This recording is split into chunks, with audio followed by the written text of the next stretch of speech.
What's on, ladies and gentlemen? My name's Ross, I like games, and today it's time to look at a complete beginner's guide for Lorcana. Because you see, we've done this a bunch, frankly, for a bunch of card games over on this channel. I'll try and pop a bunch of links in the description. But I know a lot of people are getting into Lorcana, and for a lot of people getting into Lorcana, this is the first trading card game they've played. And that's where I come in. The goal of this video, very simply, is to tell you everything that you need to know about Lorcana going in. Sound good? Good. Now, in terms of what to actually buy for Lorcana, as it stands at the moment, we've only got the first chapter. Now, Rise of the Floodborn has been announced. It is coming. It is actually being released, well, there's two release dates. It's November the 17th in hobby stores, and then December the 1st is when the wide release is coming. But we do know that's coming, and it's going to be awesome. But we're not there yet. Although now you've got the dates, you should be good. No, ladies and gentlemen, we're worried at the moment about the first chapter. Now, I've done a video going through all of the products in more detail, so that's not really what we're looking for today. This is just a very quick run-through of everything that is available. Now, obviously, the main thing we're talking about here is booster packs. A lot of people do prefer to buy in booster boxes. There are 24 packs in a booster box. And in terms of the MSRP, it's really simple, alright? Packs in the US cost $5.99, so a box of Lorcana should cost $5.99 times 24 packs, which is $143.76. That is what you should be paying. Yes, I know a lot of people are charging above. We also know reprints are coming. Outside of booster packs, we have starter decks. Now, these are ready-made, and you can play them out of the box. So if you're extremely new, I've said a bunch of times, just buy the free starter decks, play them against each other. That is the best way to get into the game. It's important to note these do not have exclusive cards in, but they do have 2 guaranteed foils and a booster pack, which is pretty cool. Now, there is a gift set coming, which basically has 4 packs, and then you get 2 foils, which are available in the booster packs. They are not exclusive. And 2 oversized foils, which actually those 2 are exclusive in terms of being oversized. There's then an Illuminator's Trove, which gets you a bunch of booster packs and accessories and a little book. It's really cool. So, yeah, that'll get you a bunch of packs if that's what you're after. There are then various official accessories, including sleeves, deck boxes, playmats, and portfolios, or binders if you'd rather call them that. But that is what is available in terms of official accessories for the game. Now, in terms of rarities, we do have this lovely image they have provided for us, which tells us about rarity. And we've got common, uncommon, rare, super rare, and legendary.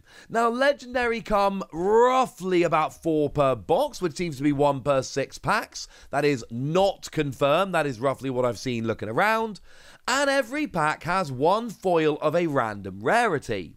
So yes, that does mean you can get a foil legendary, but they're going to be quite rare. Foil commons, what you're going to find in a bunch of packs, or uncommons, or rares. You know where we're going with this.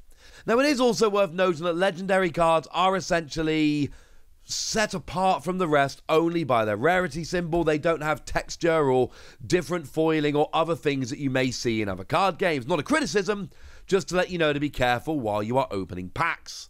And if you're extremely lucky, now these seem to be about 1 per case, 1 per 4 boxes, 1 per 96 packs, you may get yourself an enchanted card. These are alternate art reprints of existing cards. There are a dozen of them in total. I've done a video about all of them, link in the description.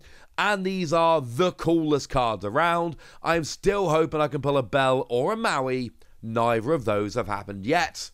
But we'll get there, ladies and gentlemen. We will get there. Now, in terms of promo cards, because I know a lot of people get very excited about the promos, rightly so, we don't have alternate art promo cards or exclusive promo cards, which actually, given the popularity of them and price of them, is pretty good, honestly. What we have are promo cards for events. So, for instance, if you go to Gamescom, or if you did go to Gamescom, your time is up, unfortunately. But if you did go to Gamescom, you got yourself the Goofy Musketeer promo.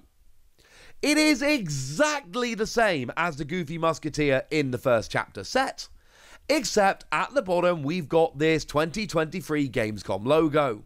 That is it. That is the only difference between this and the regular Goofy. That is how promos are being done with Lorcana at the moment. They're event promos, and they're just literally got a different rarity symbol, which means they're cool if you're building a collection, but they are far from essential, which keeps the price down. I have seen games do exclusive event promos in the past, and it goes very, very, very badly indeed. We do not like this.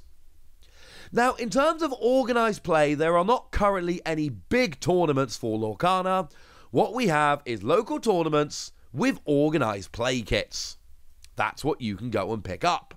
So, if you go along to your local, the first kit has badges featuring Scar and Ariel, and then there are free promo cards, and you'll notice, once again, it is just the symbol that is different. Nothing else. Which I, again, very much appreciate, because it means that there's no mucking about desperately trying to get these exclusive cards at League or any of that. This is lovely. Now, the preferred way to do it is, or the recommended way to do it, is essentially a series of tasks including playing, bringing friends, etc. that get you along a sheet and get you the promos and badges. But some shops are doing these in different ways, so check with your local game store. That is the best way to go about it. There are no official bigger Lorcana tournaments around at the moment. They are starting off with very local play. Now, that does not mean there aren't bigger Lorcana tournaments, but it means they're all unofficial, generally done for cash prizes, not exclusive cards, etc, etc. These are kind of things you can go and, well, find yourself, I suppose. Because I can't list every single tournament in the world, that would be ridiculous. But it is worth noting, a lot of games nowadays do launch with big tournaments very shortly after. That is not the way Lorcana has chosen to go. Now, I've done a full learn to play for Lorcana. I will link it in the description. That is not the goal of this video. However, we can have a very quick run through of the basic rules. So, in terms of types of cards, we've got characters, items, and actions. Characters are the ones we use to quest. That is, gain lore. When you get 20 lore, you win the game. Or challenge each other. That is to say, get rid of your opponent's characters. Items are things that stay in play and help you out turn after turn, and actions are one-shot deals which help you out as you go. We also have song cards, which are basically actions, but they can be played by resting a character with the same cost as the cost of the song. So you can essentially rest a character to sing the song for free, but you give up your character for the turn to do so. Now, in terms of deck building, we have 6 inks that are available to be used: Amber, Emerald, Sapphire, Amethyst, Ruby, and Steel. And your deck can contain up to 2 types of ink. You cannot have a third type of ink. That is very, very important.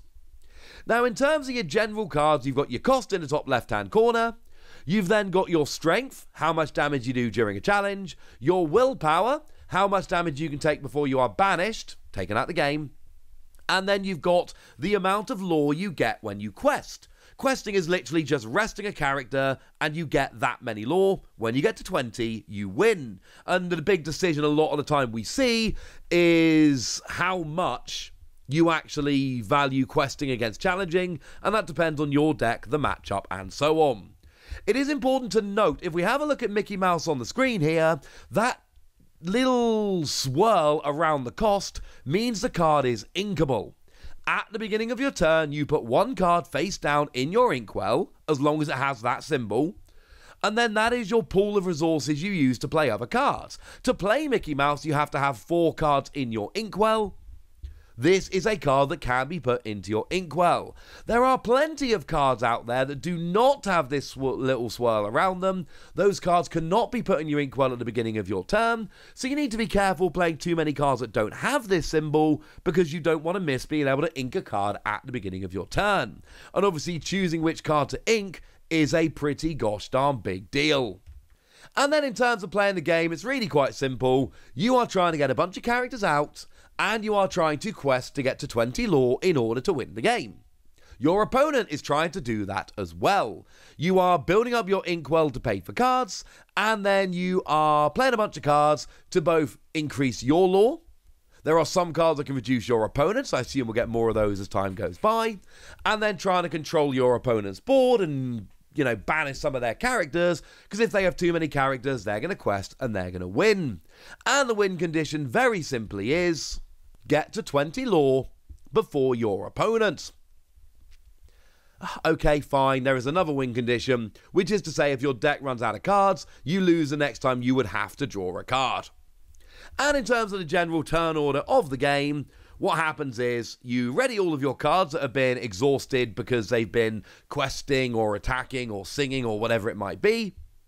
You draw a card, and then during your turn you can add one card to your inkwell, you can play cards, activate items, use character abilities, you can quest of a character that was in play at the start of your turn, or challenge or use an ability. Yes, the whole summoning sickness thing is relevant here, so you can neither quest with or attack or challenge with a character the turn that it is played. And there we go. Like I say, that was a very, very quick rundown. Obviously, I've done a full learn to play. I will link that in the description. That was not the point of this video, but as a very brief overview of the rules, I think that will suffice. So there we go, that's what you need to know about Lorcana. Those are the products that are available, what we've got in terms of dates for set 2, how rarities work, how promos work, what we've got in terms of organised play, and a basic look at how to play the game. As it stands, that is it, that is what you need to know. But as always, anything else that you need to know, any news that comes out, I will be here, ladies and gentlemen. Anything that's already out there you need to know is on this channel somewhere. Anything else, I will add as it comes. But for now, I want to know what you think about all of this. I want to know what you think about Lorcana. I want to know anything you want to tell me. So let me know in the comment section. Go nuts. Be nice. And then make sure you like this video, subscribe to this channel, follow me on Twitter at TheWarsy. That's where we talk Lorcana and a bunch of other card games.